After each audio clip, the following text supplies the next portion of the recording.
Every artist asks me some version of this question, and it's never about the paint. What's my style? Why does it look like 3 different people made my art? One this week, one the next. They go looking for the answer. They compare their work to other artists. They study how seamless the more mature ones look.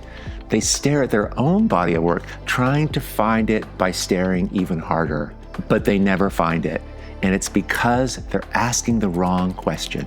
The question isn't, what's my style? The question is, how do I want to feel when I make my art? Or when I look at it, how do I want it to make me feel? Most artists never ask themselves that, but that's the key that unlocks everything. Know and hold the feeling your art gives you, and then something extraordinary happens. Freedom. Freedom to make abstract work, realistic work, a drawing, a sculpture, even a dinner party with friends.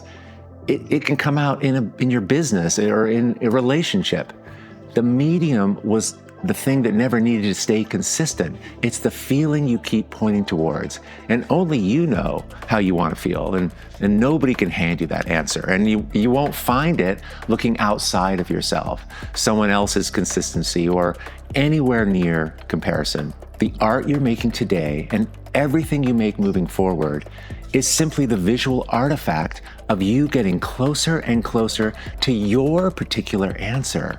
Consistency was never about art that looks the same. It's art made again and again from a feeling you already have inside you. Here's what's so beautiful about approaching your art this way. You already have everything you need to make your next piece of art so much stronger. This awareness is called being on brand. Developing it is one of the cornerstones of how I teach artists to strengthen and sell their art. Here's the part that almost everyone misses. You don't have to say any of this out loud. You don't have to write it down. You don't have to explain it to a single person. You simply have to know it within yourself. And the person standing in front of your work can feel it. Your intention, your desired feeling lives inside the piece because you had it within you when you made the art. And it's crazy because it attracts people looking for that same feeling. They're the ones who become your ideal buyers. Your work isn't going to become cohesive because you got more proficient with materials or started painting everything the same size. It's going to become cohesive because you got clear on the answer to the question of how you want to feel when you look at your art. How do you want your art to make you feel? P.S. The clues are already there. You're living that feeling in other places in your life already.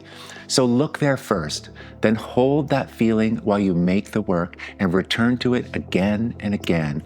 That's what brings your art and, more importantly, you home to yourself. Hit reply and tell me, how do you want your art to make you feel? All right, thanks for being here. Now go out and make some art today. Let's go.